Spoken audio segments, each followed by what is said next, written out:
Karibu sana. Makofi yake tafadhali. Karibu sana.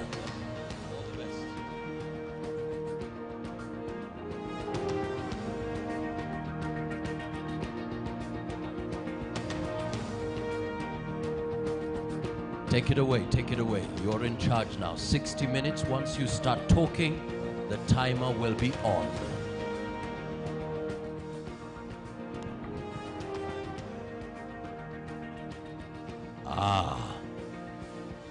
The speakers, the panelists, please be on standby. Beth Wangui, Root Capital. Wambi Riga, Ga Afrimac. Karibu sana. Take it away. Good afternoon. If you can see me, please raise up your hand.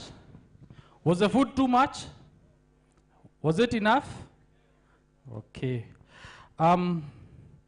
My name is Daniel Munyambu. I work with Absa Bank Kenya PLC, and Absa is a partner within the agribusiness space, and it is no different when it comes to the macadamia space. And this afternoon, I'll be moderating a panel. I don't know whether my panelists are here already. Beth Wangui from Root Capital, if you're in the house, please join me here. A round of applause for Joyce. Wamboi Ligaga, if you're around, Wamboi.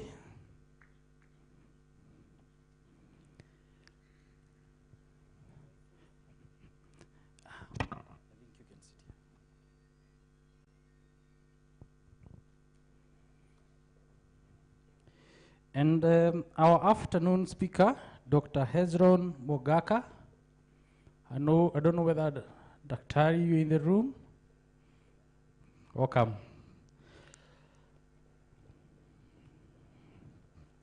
A round of applause as he comes.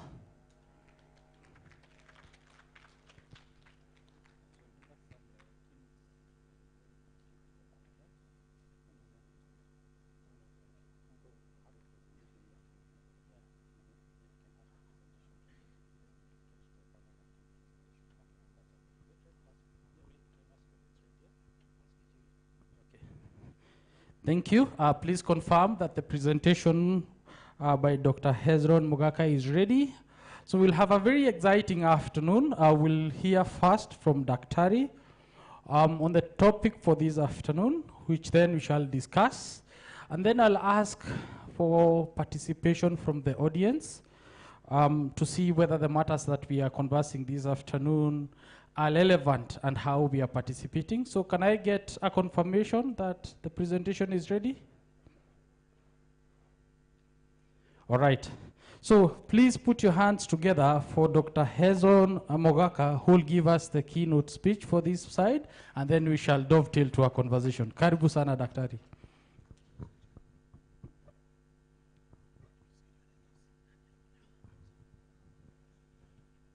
Good afternoon. And God is good, and all the time. It's because of God's grace that we are all here. I believe that you all know that. First of all, thank you so much, Daniel, for inviting me to make a short presentation, which will take around 15 minutes. And before I make that presentation, I like talking about my university. What we all see there? What can we see there? University of Embu, where knowledge does what? Where knowledge transforms. That essentially means that once we train you here, you are able to turn macadamia into wonders. And you all know what that means. So my name is, just for us as an introduction, my name is Hezron Mogaka. One of the lecturers in this university. I've been here for the last 6 years.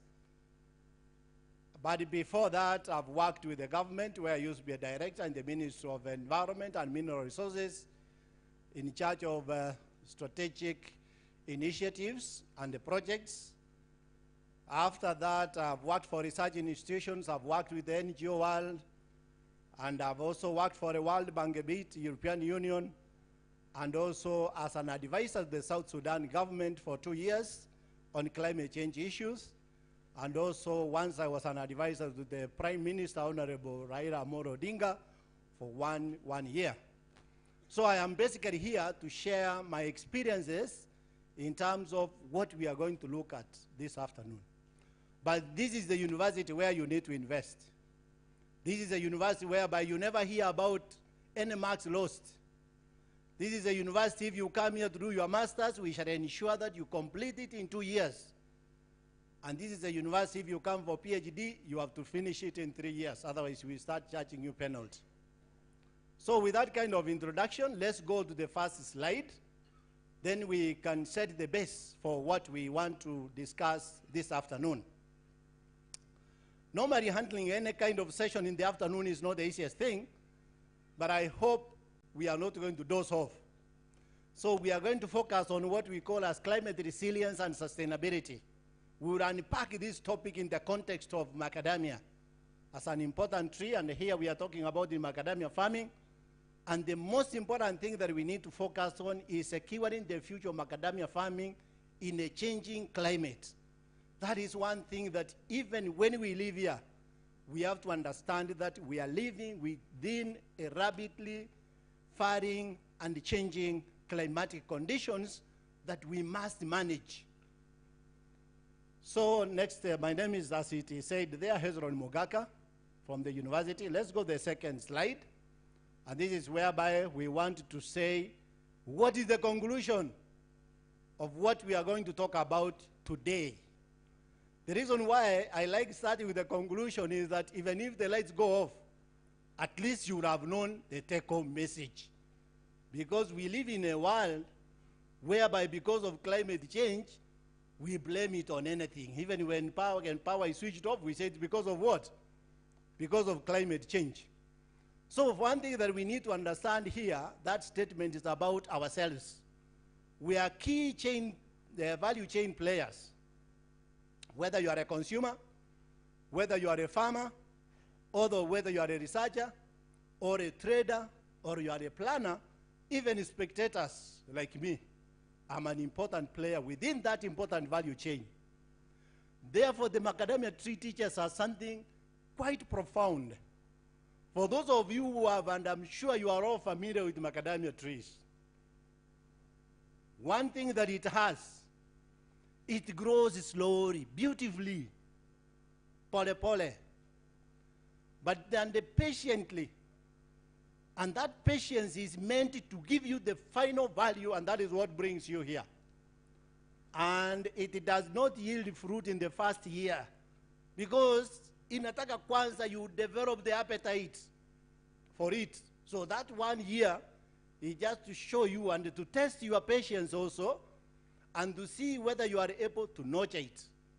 But when it does, it rewards us for decades if nourished. I'm sure you know the lifespan of a macadamia tree can go beyond 50, 60 years. If you take care of it, it's a living thing. It's like your body. In the same spirit, we say that our commitment to climate resiliency and sustainability must be deep-rooted. And that is the only way that you are going to be able to nourish this macadamia tree that has got a long value chain that all of us, we have got a piece to hang on. And it is not reactive.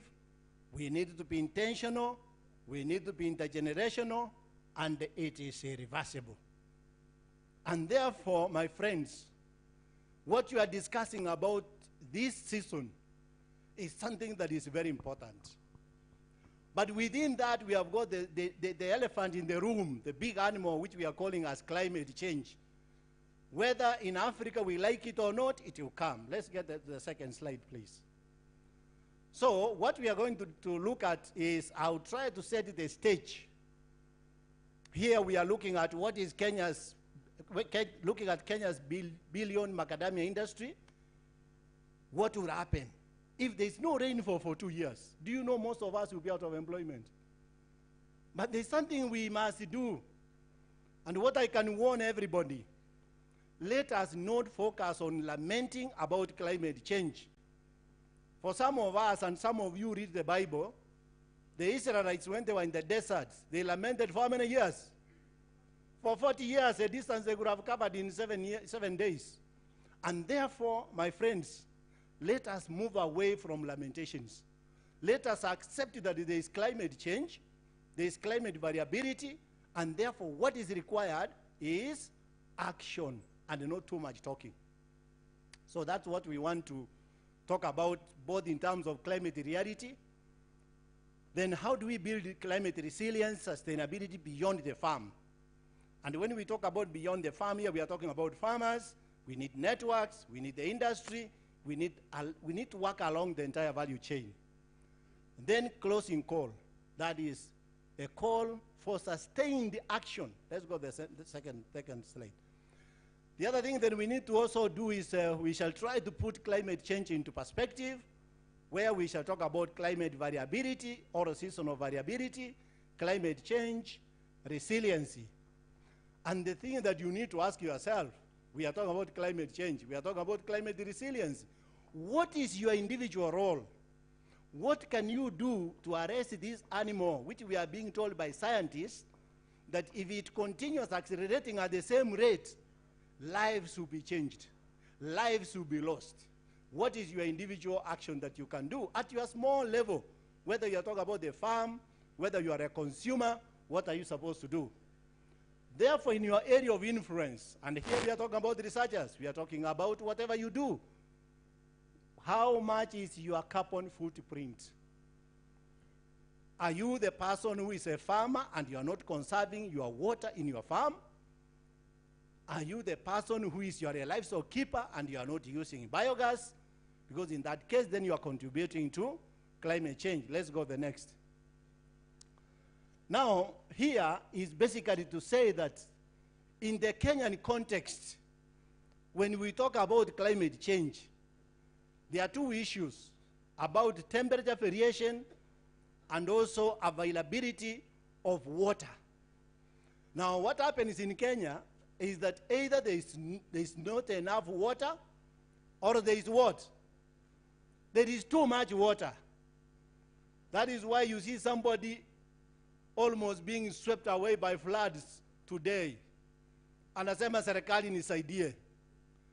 But within 1 week, there's no water. So we need to be careful. Is climate change a curse or is a blessing? From my perspective, climate change is a blessing if you harness it well. Because in the region, what the scientists are telling us, we will continue getting increased precipitation. It's only that the time it comes may not be that predictable. And therefore, what you need to do, whether you are a farmer of macadamia or not, we need to see then how do we harness this resource that God has given us. If I may take you back again to the Bible, you remember the dreamer in the Bible who was called Joseph. What was the dream about? He said the king dreamed about 7 thin animals and 7 fat animals. Which one swallowed the other? The thin animals swallowed the fat ones. It was interpreted that for 7 years there will be plenty. But for 7 years there will be no what? There won't be much. And therefore the advice was, preserve and conserve the much that you are going to get for the 7 years, because it will be able to take you for the next 7 years. So when we get the rainfall that we have had in the last season, what have we done about it? As farmers, what have you done? Before you ask the government, ask yourself, how much water was lost from your farm? And now we are told that in the next few months, tutaanza kuona kiangazi. And yet we left water to pass through our farms. Even the macadamia farm that you have. What did you do to ensure that that water is conserved? So in the context of Kenya, when we talk about climate change and seasonal variability, what we are talking about is that either there is too much water or there is no much water. So this is where we need to start thinking about solutions. When there's too much, what are we supposed to do? From the very local level, from the farm level, all the way to government level. Let's go to the next one. So macadamia has some level of sensitivity, not so much, not like tomatoes and no such, to climate change or seasonal variation. You all know that some time back it was very easy to predict when it was coming to rain, when there's no rain. But these days it's becoming tricky. That is where we are saying that seasons are shifting. But the amount of water we receive is almost the same. And what we are interested in is not a season. What you are interested in is the water that you get. The temperatures are also, there are some changes in temperatures. So the climate parameter that we are looking at when it comes to macadamia is in terms of the temperature sensitivity. So start thinking about if there's an increase of 0.5 degrees centigrade in the next 10 years, what are you supposed to have done for you to mitigate against that temperature increase? Then there's the wind sensitivity. It's also sensitive to wind. I've written what the effects that these climate parameters can have on your macadamia. And the reason why we are doing this is for us to start thinking about solutions so that we can move away from lamentations. Let's go to the next slide. So one way that we can say macadamia is also sensitive to climate parameters: rainfall, the wind, and the temperature. The other one is about rainfall and the water requirements. We can also see that if there is a drought, what is going to happen to your macadamia? Definitely there will be reduced production. Sasa ile pesa itaenda kwa mvuke itafanya nini? Itapungua kidogo. Those ones who like eating macadamia will become more expensive because the supply has been suppressed. So if there is an issue that on climate change that will affect macadamia, in fact it affects the entire value chain from production all through to consumption. Let's go to the next one. So studies, of course, have indicated very clearly that Kenya's mean temperature, annual temperature, has been increasing at the rate of approximately 0.34 degrees centigrade.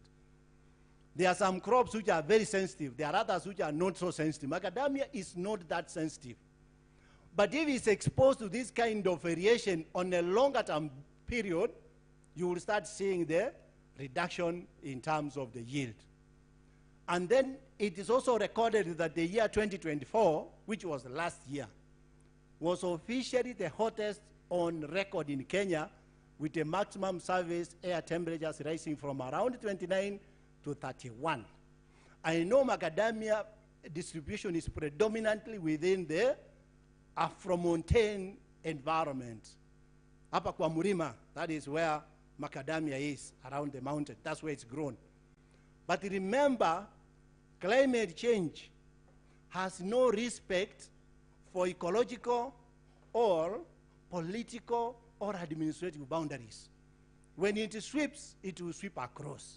So that means then we need to start thinking about what are we going to do, because our conclusion was that macadamia is supposed to serve generations to come. So what are we going to leave for our grandchildren? What are we going to leave for our great-grandchildren? Let's go to the next one. So from here now, what are we going to do to build climate resiliency? Here we want to talk about specific actions. First of all, let me unpack what climate resilience is. Resilience is a state in which if you are affected, you are able to recover quickly. Just like kama mzee kama mimi, if you knock me down, I will not be able to wake up quickly as compared to my student who is a second year. That student, if you knock them down, they will do what? They can stand up quickly. That's the resilience that we are talking about. If you burn grass here today and there's a bit of rainfall, what happens? The grass germinates very fast. That's what we talk about, the resilience. So we have these changing seasonal parameters. How can we ensure that our macadamia farm, even if there's no rainfall for 1 year, it will be able to sustain itself, fill your pocket with the money, provide supplies, and at the same time, when the rainfall comes, it's able to do what? To recover very fast. So the first thing that we need to think about is agroforestry and intercropping. This is whereby you are supposed to use cover crops to reduce soil erosion and retain moisture. Because to a plant, that macadamia plant, the most important thing that it requires moisture, not that water anyway, it's just moisture. So you need to practice agroforestry, agroforestry system, which will be able to provide a cover, which will be able to have a healthy soil. The other one is about drought resilient varieties or grafting techniques, which I highlight in the local success stories or research. You can get it from Caro or even in the University of Embu. Now with science, there are varieties that will be able to sustain or to sustain themselves over a drought period. That's what we are supposed to do. Where do you get this? I'm sure among yourselves, you do what? There are people here who are doing this kind of breeding. So that's why you need also to interact and form a network. The other one is about water harvesting and soil conservation. My friends, where we do so badly is in terms of water harvesting. You need to ensure that no water from your farm flows to the next neighbor. Please, if everybody can do that, we will not be having the flashy floods that we talk about. Do roof catchment and ensure that your water, that any water that God gives you that comes into your farm is harvested 100%. Because as we said, water is the most important thing. I look at even an institution like this one, I always tell my vice chancellor, water harvest from the roof, where does it go? It goes to the dams. So ask yourself, that water that God has given you, where does it go? So there are cost-effective water conservation measures you can do, what we call as in situ within your farm. But if your farm is large, please harvest the runoff from the roads. In that case, you'll be reducing the damage of that, the runoff on the roads, and you'll be getting water on your farm. So the next one is having an early warning system or extension services. And here what we are saying, we need, as a group, you need to have extension services. Many of you realize that within the government systems, extension services are not working. But with the digital platforms, you can have a superb extension service whereby you are able to educate each other, you are able to share experiences. Let's go to the next. Now, this is something, the power of water harvesting. This is a program that we had in Makueni. And within 6 months, within 1 year, you can see the transformation that water harvesting triggered. From what was considered to be wasteland to Tumbugiza, this one we call them the Tumbugiza, what you can see in the middle here is capital intensive, and a little bit of manure, and you have got your very healthy napier grass. So in that case, you are able to feed your animals. The same thing will happen to macadamia. Ensure that any water that comes on that macadamia tree does not go beyond the root zone of that macadamia tree. Next. So that is the power. Sustainability beyond the farm. Thank you, Daniel. 5 more minutes. Actually, this may be the last slide. Why do we say you need to go beyond the farm?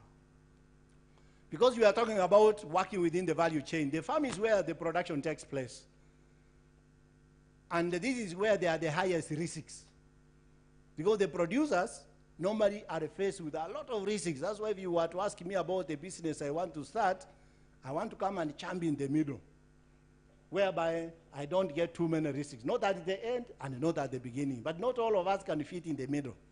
So number one, we need sustainable certification and traceability for export market. That means that if you need to get a premium from your macadamia, and I'm sure a number of you here are doing export market, please, you need to be facilitated to have certification and the traceability. Number two is about market diversification. And it is through this market diversification that we are able to get the optimal value of macadamia, so that you add value along the processing and consumption value chain. The other one is about the youth and gender inclusion. When I look at the many of us who are here, if I ask, is there anybody here who is less than 20 years? Anybody less than 20 years? Anybody less than 30 years? Now you realize that even the literature is showing us very clearly that the youth have run away from agriculture. What can we do to bring them back? Because we say, come as easy, for how long are we going to be in agriculture? Where is your son? Where is your daughter? If you are a macadamia farmer, did you carry your daughter, your son here? Because we need this thing to continue. So we need also to talk about getting the youth into the farm. But you cannot get the youth into the farm kama ni kwenda kukanyaga matope. The Gen Zs don't want that. What they want is money on the table and probably use technology. So how can we now bring this youth to the farm, but ensure that there is technology? Let me tell you, it's only in Africa where we use the chamber to dig. The chamber was discovered in 14 something. It is an archaic thing that we are using, back-breaking equipment. How can we go beyond there, both in terms of the farming of macadamia, right from breaking the land all the way processing up to the end? We need to work together to ensure that we influence policy so that anybody who is using the whole, it is considered an international crime against humanity. That is one thing that even the government needs to announce. And then provide means of alternative cultivation or processing implement. The other one is about policy support. We need evidence to provide to the government what it should do, what kind of subsidies, what kind of support do you need along the value chain. But in many cases, we blame the government, but we have not given it even the very basic evidence that this macadamia is of this value. We talk about the volumes, but we don't talk about the distribution along the value chain so that the government can know where to target. Then the last one is about the digital extension services or virtual learning academy to enhance optimal productivity of macadamia value chain. We said that we don't have very good extension system, the physical one where extension people used to run around and talk to the farmers. But now we have the technology. We have got the drones. We have got your phone. You can have a virtual academy among yourselves where you share about the prices, the quality, what is happening in other countries. That is what we are saying. This is what we need to do, moving beyond sustainability, or mean sustainability beyond the farm. Let's see what's in the next. Thank you. And that is what I would have liked to present to you so that we can see then where do we need to invest our action. Not too much talking. We want action along the value chain. Thank you so much, and may God bless you. Thank you very much. Let's give him a better clap. Dr. You can keep that microphone because there will be more questions coming to you. But you've really given us so much that we can work with. And I know I still have about 30 minutes. Thank you. So we'll go into our panel discussion. And before that, there are several nuggets that I've picked. There are so many. But the one that stuck with me is on the international crimes against humanity for using a djembe. Do we agree that it's a back-breaking tool, but we have the technologies and the mechanization for that? Thank you very much for those thoughts. And we'll be coming back to you for additional thought process. But let me bring in my panelists for this afternoon. And speaking about matters social and breaking our backs. Beth, you are from Root Capital, which is considered a social lender. Maybe you'll explain to us what role Root Capital plays in the macadamia value chain, And while at it, you can tell us, do you see this industry going beyond you to the next generation? And what is it as Root Capital you're doing within that space? Maybe you can try all that in about 3 minutes.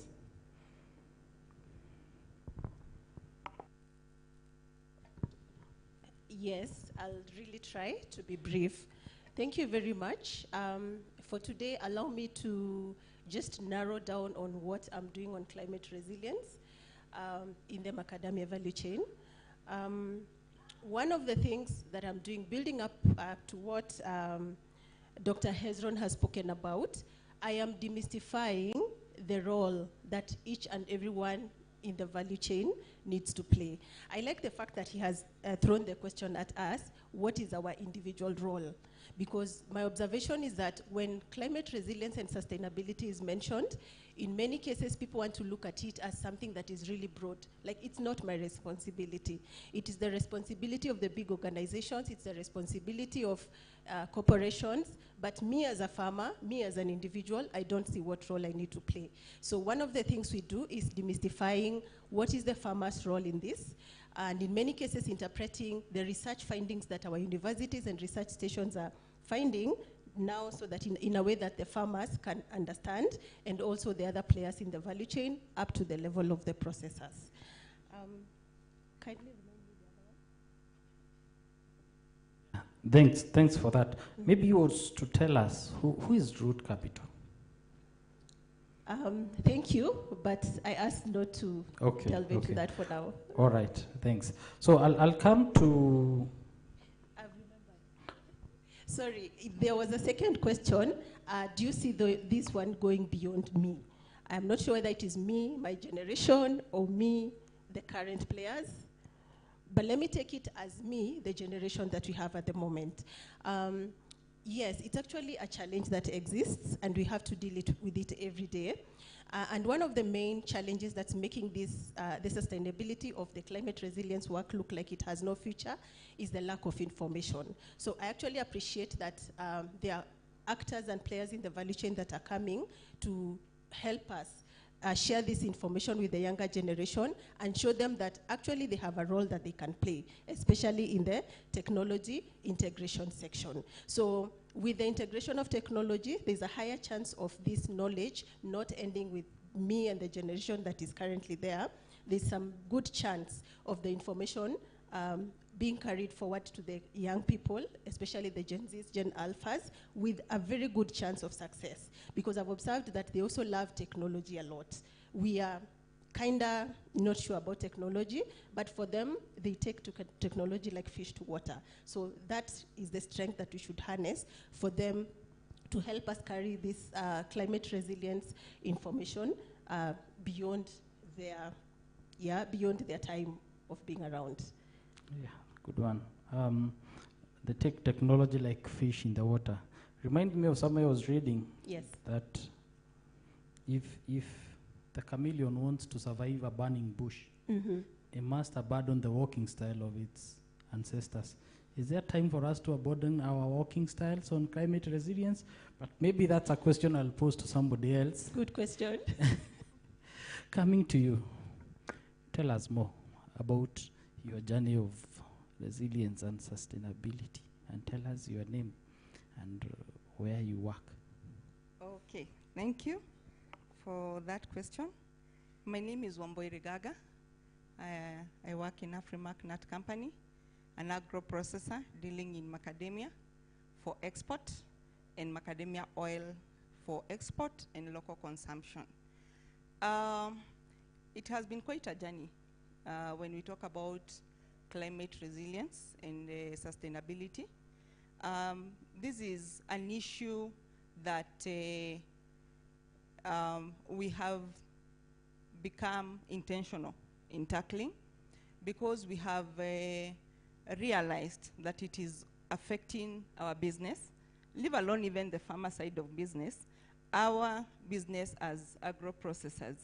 And case in point is the increase in pest pressure because of increasing or rising temperatures that we have been experiencing over the years. And Dr. Mugaka has shared clarity on that we still expect these temperatures to continue rising. And in that, then we have to be very intentional. Every stakeholder in the industry, every player has to be very intentional about creating climate resilience. So as Afrimac, we have walked this journey with farmers. We have taken quite a number of steps in that direction. And just to mention but a few of what we have been doing and we are still continuing to do is number one is having focused extensional trainings or extensional services. And in these, we are very particular about climate resilience and climate adaptability. And by the way, to the farmers, it is as simple as the things that we do on the farm. Daktari has talked about them. He has talked about water harvesting. He has talked about cover crops. He has talked about diversification of the crops on the farm. It is as simple as those small things that we might think they are not significant, but they create a huge step towards climate resilience. Another thing that we have done, in addition to the very intentional extension services, is that we have gone and we have a nursery that produces the right variety of seedlings for the right agroecological zones. And this is very important, having the right variety for your altitude areas. It is very important in achieving climate sustainability. The other thing is inclusion of beekeeping. We heard in the morning today that including beekeeping in your orchard increases your production to up to 4 times. And that is true. It is proven. We have done it, and we have seen results in that. The other thing that we have also gone about in undertaking, it is introduction of biogas. We have a very good plan that we have with farmers. We get them biogases on loan, and they can pay as they get their proceeds from macadamia or any other crop that they would be farming, be it coffee, be it tea, be it avocados. And that we have done with the help of our sustainability partners. The other thing is we have also created linkages between farmers and suppliers of sustainable pest control methods, because again of the issue that I had earlier talked about, the pest pressure that we have been experiencing as processors. And in this, we have created the market linkages so that farmers can be able to access the biological pest control methods or technologies in an easier way. So thank you. Thank you. There's a lot of knowledge on this side. Eh? A better clap for them. Seems there is quite some impact. Daktari, I want to come to you. I have a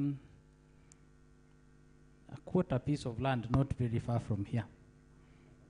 And I was given some seedlings, not by Africa, but by Limbua. I've grown them. Am I also subject to these things that you are talking about, resilience? Those things are for those that have bigger number of trees, or even my 5-10 trees are also subject to these things you're telling us? I mean, are you doing good research at the university? Does it affect me? Now, we normally say that the journey of 1,000 miles starts with what? One step.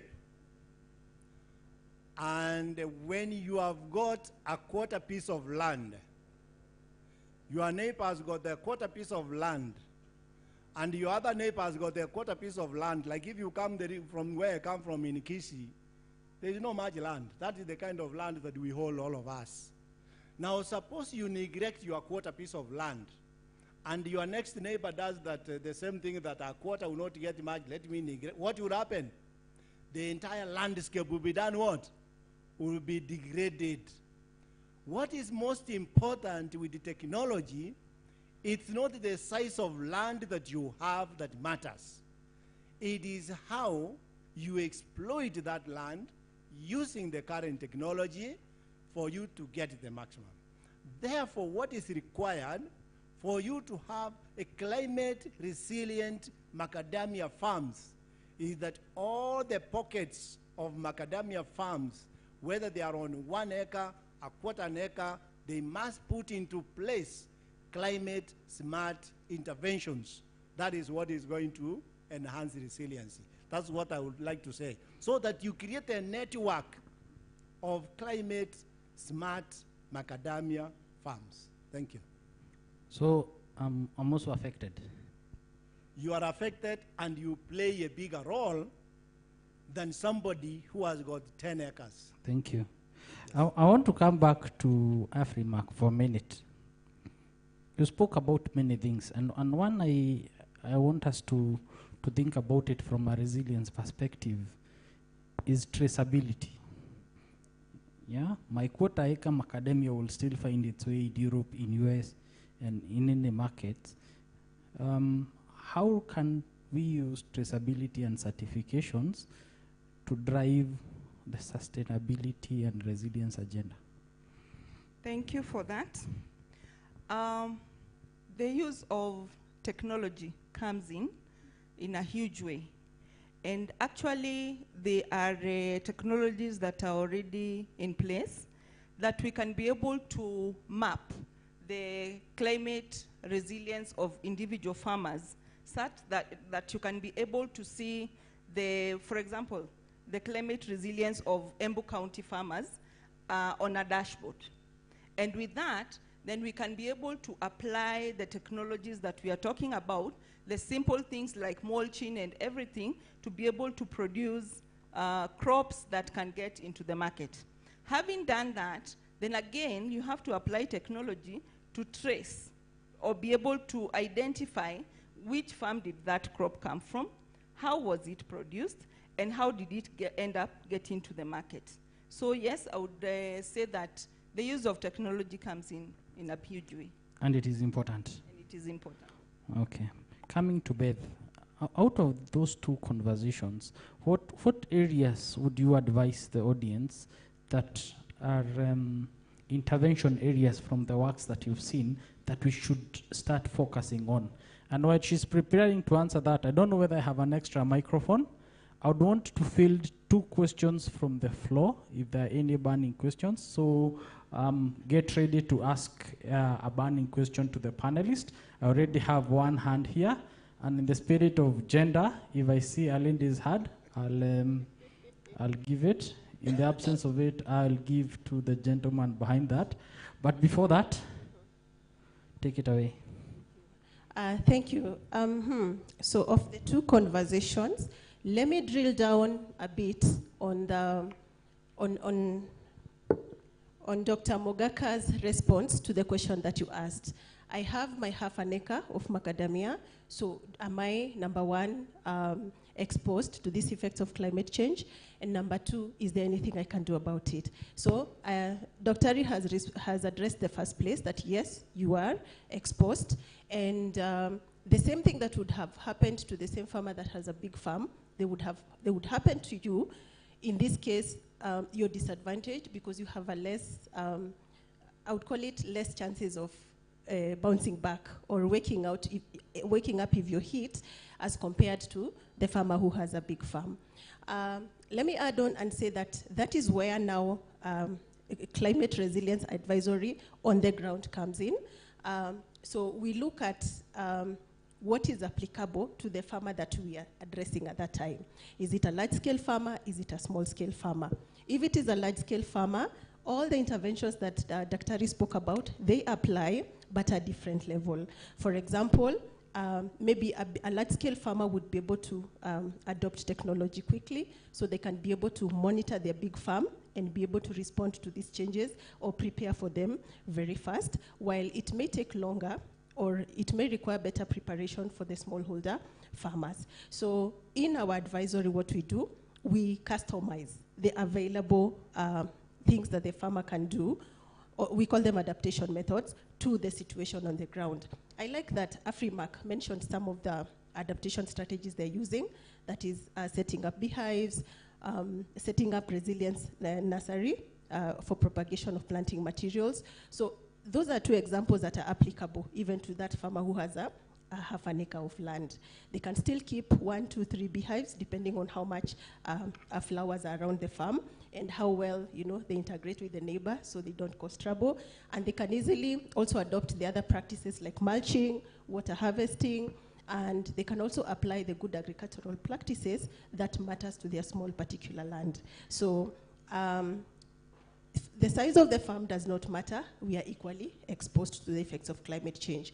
And also on technology, we have sustainability partners that are coming up with technology that supports smallholder farmers that are aggregated. And that's why I was very excited in the morning to hear that there were calls for farmers to aggregate, come up into informal groups, come up in cooperatives, come up in groups, because there are sustainability partners that are willing to support the development of the technologies, but they may not be able to make it accessible to one individual farmer, but they can make it accessible to a group of aggregated farmers.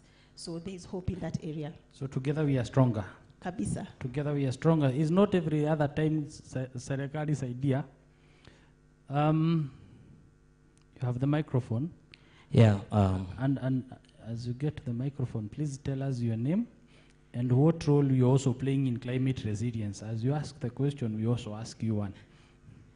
Okay, thank you for your time. My name is Patrick Nyaga and Sagana Nat. My question is, I don't know if it is doing good to Dr. Riamo. Does our farming environment climate affect our market graph compared with the other competitors according to quality as well as quantity supply? Because I do believe oceans, waves are very inspiring. Not just because they rise and fall, but every time they fall, they rise again.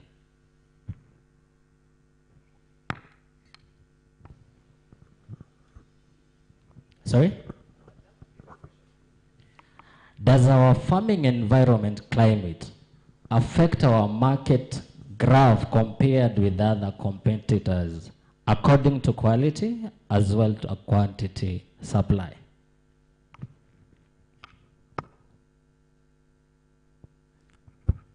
So here competitors being other countries, not just Kenya, right? Yes, yes, definitely. Thank you. So can we take one more question? Do you have any other question? Sure, go ahead, shoot it. Good afternoon. My name is Joseph Mulupi from CBI. My question was maybe to the root capital, mainly around climate resilient financing. I know it's been talked to quite a lot. However, if you are to talk to these farmers, not just in macadamia sector alone, I think they don't feel any sort of trickle down of those type of sustainability funds that we are talking about. I know it's not easy to raise such, but what could be some of the measures you think the sector, whether they're the processors, the cooperatives, or even if financials can actually put in place that can enable these farmers? Because if the weather is not good, then there are diseases, or the crop doesn't mature, they lose. And if they've taken a loan, they're auctioned. Thank you. Okay, very good questions. I have room for one more. Thanks. It seems there are no questions. So we can take the ones that we have in the order in which they came. And Dr. we start at the school. Thank you for that very important question. And the way I understand it, you are asking whether our farming systems, and when we talk about our farming systems, we talk about the Kenyan farming system, let me say like that, whether it affects both the quantity and the quality of our final product. Actually, it does. We normally say garbage in, garbage what? Garbage out. So let's take, for example, when we are talking about farming systems, what do we mean exactly? It is from the way you manage your farm, the way you manage your crop, the way you harvest your crop, up to the point probably where you are selling it off. So one, for example, let's take this branch of what is called as organic farming. Any certified organic product fetches a premium in the international market. So clearly it shows you that if you go the line of organic farming and you are certified by, of course, a recognized authority or international institution, you will be fetching premium prices. That is number one. Number two, we said macadamia ni kama wewe. You don't take care of your body. You don't shower in the morning and in the evening and you walk like a lion for the next 3 weeks. You will not survive for long. So this macadamia tree, you need to be very keen on it. Check whether there are areas where it requires pruning, it has been affected. That is still part of the farming system. So our farming system, at the end of the day, I can say, affects both in terms of the quality, the quantity, and the marketability of your product. Therefore, it's important for all of us, first of all, to understand the requirement for the international market. Because if you are aiming to export your product, you must first of all understand your international market. What do they want? So that you can start targeting that. And one of the influences of what you produce is your farming system. That is why I said in some cases, some of these international companies, if they want to buy from you, they may even give you conditions, the way you are supposed even to treat your workers. You don't treat them like animals, where you take them to the farm in the morning, up to evening. They come to your farm, they find that you are using donkeys, kutoka asubuhi mpaka jioni. They will run away from your product. So that is why we would like to say that the farming system that we adopt affects both the quality, the quantity, the viability, and even the longevity of your stock. And the stock in this case is the macadamia tree. Thank you. Thank you. Thank you very much. That's spot on. There was a question to you in 2 minutes. Okay, yeah, so the question was about climate restoration financing. What do these farmers or clients do?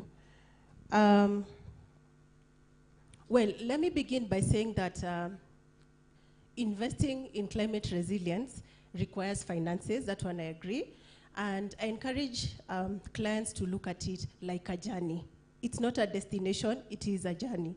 So we plan, this is how we are going to make our supply chain resilient. So how do we get there? We start here, we move there, we go there, we go there, because each step of this investment requires finances.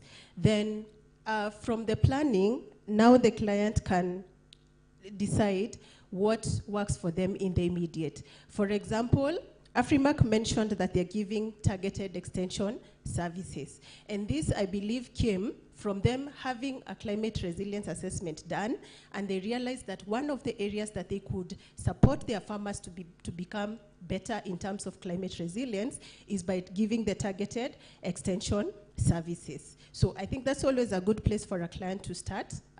Conduct a climate resilience assessment for your clients, so you get to know what are your strengths, what are your weaknesses, and you also get a guidance on where to start in terms of building this resilience. For those that maybe are already doing the targeted extension, there's also room to learn also what else can we do, maybe from the interactions with our other players in the market. I like this conference because I believe we met maybe a new client that we didn't know exists. We met a farmer maybe who came from Muranga. We can exchange notes. So what are you doing in your farm in Muranga? What can I borrow that I can also do in my farm here in Embu or in Meru or in Tharaka Nithi? In the context of clients, which are the processors or the aggregators, or now the cooperative that I had has been established, it's always advisable when it comes to climate resilience matters. It's good to have an expert on board. As you plan your roles and responsibilities in in their business have room for a climate resilience advisor or sustainability advisor? Because as I said, it is a journey. It's not something that you do and you're there. It's something that you do and you'll continue doing every year. For example, if you set up the soil conservation measures, you need to be maintaining them every year. If you set up the nursery, you need to take care of the trees until they are ready for sale to the farmers. And even when they are planted, you still need to follow up to make sure they have become they have grown and they have produced the quality macadamia that you promised your farmers. And then maybe just to think out of the box a little, if we think in terms of clients or processors or groups, we also encourage them to, sometimes to try to think outside of the box. Yes, you can do some budgeting for climate resilience initiatives within your budget, if that is possible and it is good enough. However, there are also opportunities to fundraise outside of the enterprise. There are very many sustainability organizations that are willing to support these initiatives as long as they can show that they're actually going to show good impact to the end farmer or to the farmers that are associated with that enterprise. So that's another avenue I would suggest for those that would want to pursue it. And I'm sure they can always look for you for more of those nuggets privately and see how to help. Sure. So I know we are almost pressed for time. We just have a good thing is that my eyes can confuse 5s with 8s and 8s with 12. So I'm seeing an 8. So I'll go with what I'm seeing. You're right with 5. So we're getting to our closing remarks, and are they lamentations or are they solutions, as Dr. Hari said? And also for us at ABSA, we do a lot of participation in this value chain from a financing perspective, and I like the question from the gentleman on how we are financing that resilience.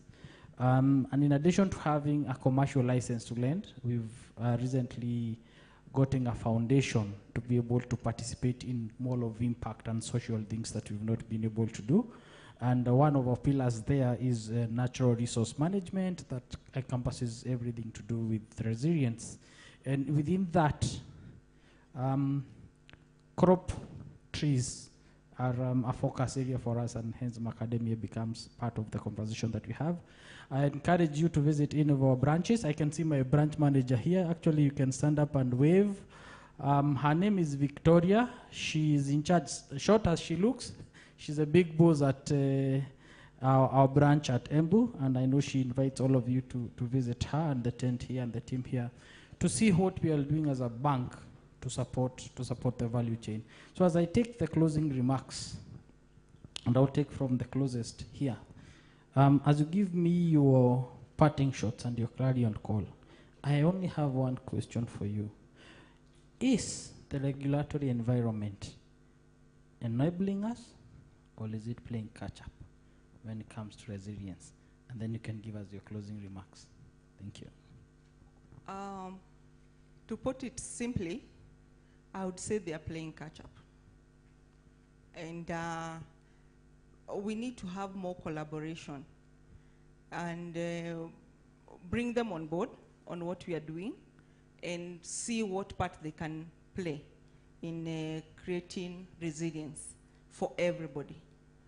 My parting shot is that as we have talked in the last 1 hour, it takes each and every one of us, because we are all climate exposed, it affects all of us in one way or another. So therefore, you have a part to play. And there are a lot of opportunities that are there in the macadamia industry and also outside the macadamia industry. And I'm happy to see that we even have the financial institutions coming on board so that we can tackle this thing that is called climate resilience. Thank you. Thank you for those closing remarks. Your question will be different in a minute. You spoke a lot of good things. So if you wanted to access them, to domesticate them, me and Mike, a quarter piece of land, where do we find you? Closing remarks in a minute. Okay, thank you very much. So yes, if you wanted to hear more about what I have just given a summary about, and that is customized for your specific establishment or farm or enterprise. Yes, we can find each other after this session. I'll be available. So, thank you. Yeah. My parting shot is just to emphasize that building resilience to climate is a journey. So let's always remember that, especially on the farmer's side. The fact that we applied fertilizer last year and we weeded our farm and we pruned properly does not mean we are there. We need to be doing that year in, year out, for us to enjoy the benefits of these activities and for our macadamia farming to be sustainable. So building resilience is a journey, not a destination. Thank you. Thank you very much. And finally, and in 30 seconds, Daktari, all this good presentation that we saw here, I believe you're doing from this university where if you come in, you have to graduate within a certain time, eh? Oh, yes. And there are no missing marks. How can we cascade this information to the practitioners themselves better, or is it already happening? Or is it one of those good stories that are just in our shelves, in our hard drives and our hard disk, with your closing remarks and in 30 seconds? Yeah, number one, I'll lead with you to be ambassadors of the University of Embu. You see how beautiful it is. And we take care of your daughters and your sons. And we are starting a program where we want to have direct contact with parents, where we brief them on the progress of their kids. This does not happen in many public universities. It happens in the private universities like Strathmore. So please be our ambassadors. Parting shot, mind the health of the macadamia tree. It is as important as you are. Thank you. Thank you very much. I think that's all the time we had. Please give a better round of applause to my panelists, Daktari, Wamboi, and Wajiro. Thank you for the time. And they've said that you can always find them for additional conversation. Do I still have more time? No, absolutely. A big round of applause to Munyambu. Fantastic moderation. Just a picture if you don't mind. Let's just get that picture. Dr. Hezron, you've called upon us to be ambassadors, and we want to remember this university. DJ Brett has something, a surprise for you. So show us your dancing style. Kila mtu tusimame, everybody, hey, come on. Okay. Aya. Aya. Thank you so much. Aya, turn it. Show us your design. Let's go. Come on. That's it. Bwana Munyambu. Makofi out. Thank you so much. Thank you so much. You may kindly take your seats. Asante sana. Ladies and gentlemen, in the next 15 minutes, as we come to a close, yesterday we were expecting one of our speakers to talk to us about the global perspective. Well, he couldn't make it, but he has something for us. So, eyes on the screen. Let's have the video. Ready? Hello, this is Gillian Lang, the CEO of the World Macadamia Organization, and thank you for the opportunity to provide this video update to the Kenya National Macadamia Conference. I am very sorry I'm not able to be in Kenya in person at this time, but I certainly look forward to future meetings and future events. The World Macadamia Organization is now 4 years old, and we primarily exist to stimulate demand for macadamias. We know that there's a lot of future supply coming, and we'll talk about that shortly. And we know that the industry is most successful if macadamias have a premium positioning. And collaboration, coming together as an industry, is incredibly important. We're a small but very geographically diverse nut, and there is an opportunity to globally collaborate. I'd like to acknowledge these companies, these Kenyan companies. They are all currently members of the World Macadamia Organization. We engage directly with individual companies, and they become members of the WMO. And really, I'd like to acknowledge every one of these organizations for self-funding a program and organization that's very important to the future of the industry. So here are the 2024 nut and shell supply numbers. You'll see I talked about geographical diversity. Really, we are spread across all continents in terms of supply.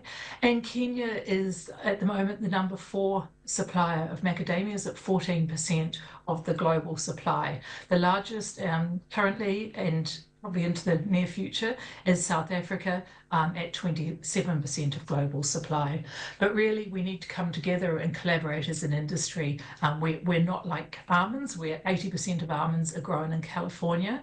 And where there's a marketing levy to promote almonds. In our case, we're geographically dispersed and no formal levies or marketing orders like in the US. We've started to forecast out what the 2030 supply looks like. You'll see there the 2025 forecast, the 2030 forecast range, of which we took the the number from everyone, and then factored that back by 10% and found a midpoint. And so the midpoint there takes us to 496,000 metric tons of nut and shell. And you'll see how that looks across the globe, and we have a compound annual growth rate of 7.6% to achieve that midpoint. If we're looking at achieving the high point, 8.4%. So really a lot of additional growth coming, and we need to make sure that there's good, valuable homes for all of that future demand, supply. One truth we know, and this has been validated in a lot of consumer research, is that people will pay a premium for their foods if they think they're healthy and more natural, and that there's overall a growing awareness of the link between diet and feeling good, my well-being, how healthy I am. And this particular quote came from a Nielsen report, but there's multiple other evidence in this area. We believe that macadamias do have a good, strong future, particularly if we increase the awareness and nutritional understanding. And these key drivers were articulated by a food trend expert, Julian Melliton. And there's actually a 20-minute video available on YouTube, which he's done on the future of macadamias.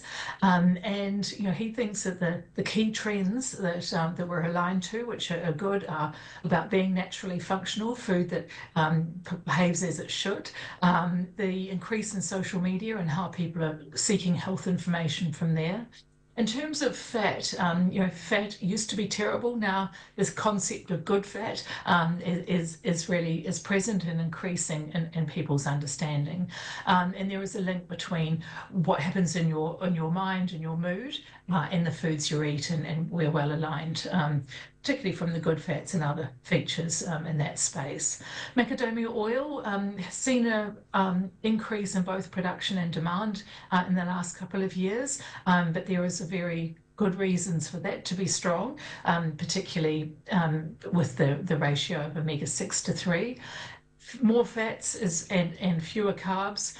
We're blood sugar friendly, a really low GI, and influences are incredibly important in changing people's perceptions. In terms of the WMO, at the moment our focus is on the US and India, and in China a very sort of thin slither, if you like, focused on nutrition and engagement with the industry. We're also looking at a strategy for Europe and some other local market activations. Our consumer-facing platform is Love Macadamia. We, of course, operate as the World Macadamia Organization, but that doesn't mean as much to consumers.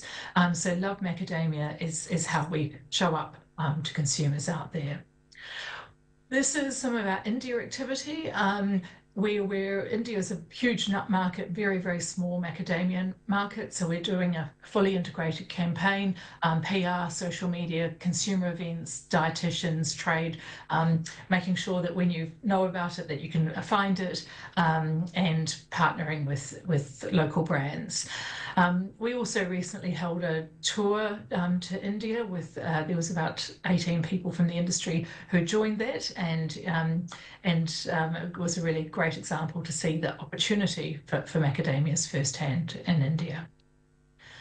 In the US, we're doing a lot of work. One of the areas that we've had a huge amount of uptake is in PR, so what we call earned media. This is just a recent example published in early May by in the Martha Stewart channels, which have 8.8 million followers. The benefits of macadamia nuts and the best way to eat them. Thrilled with that heading, and it is really in the company of a lot of other good headings that we've seen recently. These are all US-based items. And this doesn't happen just by chance. We've had a sort of a multi-pronged program where we've been sending out samples, sending out nutritional information, and then also holding events for dietitians and other people to really increase the understanding of people who are writing for the media, so that they're more likely to talk about macadamias when they're talking about trending foods or doing special items or articles. And this is just when we talk about the resources available, this is particularly in the nutritional space. We've got a lot of posts, a lot of flyers, booklets, summary of research, videos, and other things talking about macadamia nutrition. On our US-based Instagram, we now have about 22,000 followers, which for people who've been building followers is in that part of the world is a good achievement in the 3 years we've been doing that. We also have another area of the organisation, or another focus, if you like, called strategic foundations, and this is really the things that enable or underpin the industry, if you like. So in terms of data, we do crop updates. You've just seen that forecast out to 2030. We're starting to standardise the global import and export data and make that available to our members. And also of a lot of interest is the demand maps. So that both informs our strategy, but is also very interesting to a lot of people in the industry as well. So those are our priorities in the data and insight space. In terms of standards and product experience, we have the macadamia kernel standard and visual guide available, and posters and booklets and things, including showing the exceptions. And now we're in the final stages of drafting a nut and shell standard and also a standard for macadamia oil, which we understand will be the first formal standard in this space. The other project in relating to product experience is that we're really interested in working out when consumers can taste PV or oxidization or rancidity, because we know that there's no point in encouraging people to try macadamias if the first experience or any experience they have means that they won't repeat their purchase. But the baseline for that is what's the range that people can taste oxidization. So we plan to discover that range both in the US and also in China, and then to buy some products and review them back to range and see where the gap is and what we can potentially do to address that over time. Nutrition I've touched on, but we'll continue to create nutritional resources, and particularly some for dietitians, for them to pass on to their clients. Our nutritional narrative is macadamias are full of good fats, they're low in carbohydrate, and are a real food from nature, and that helps us manage inflammation in our body over time. The WMO membership is your way to be able to contribute to the future health of the industry. As said, we're very thankful for the 11 Kenyan companies who are already members, and we'd really encourage those of you who maybe it hasn't quite been the right time in the last year or 2 years to consider becoming a member in the future. The cost is $38 per metric tonne of kernel each year, and the volume is the average of the 2 prior calendar years' production. We've got some information on our resources on our website, and I'm also very happy to have a chat with anyone who is interested in that. There is a minimum of US $5,000 fee per year. Here's all our contact details, our social handles, and other things. Thank you for the opportunity. I hope you have a wonderful conference, and if you'd like to know any more about the World Macadamia Organization, please be in contact. Thank you. There we go. Thank you so much. So there you have it. Ladies and gentlemen, it's 10 minutes to the top of the hour. Thank you so much for your time. As we close, a lot has been spoken about coming together, working together. We're not competing against each other. We are competing against the world. So the power of coming together. And I finish with this little story. It's a story that I used to hear when I was in primary school. There are about 5 people. Food is put at the very center. They're very far from the food. What they've been given are long spoons. So long spoon, you're trying to get to the food at the middle.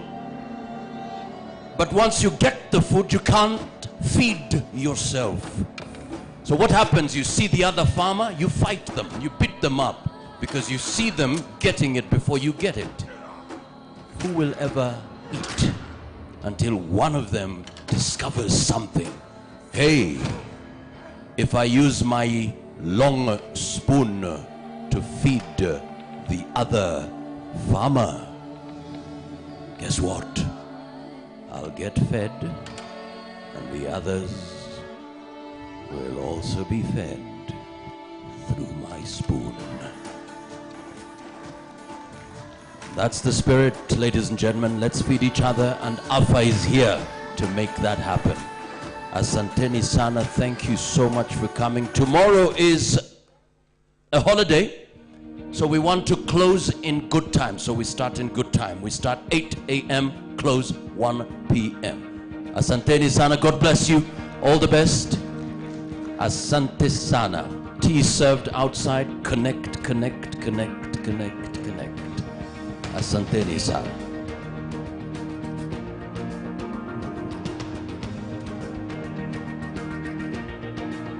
Zachary Mwaniki, please see me. Zachary Mwaniki. Ah, there you go. Asante sana, all the best.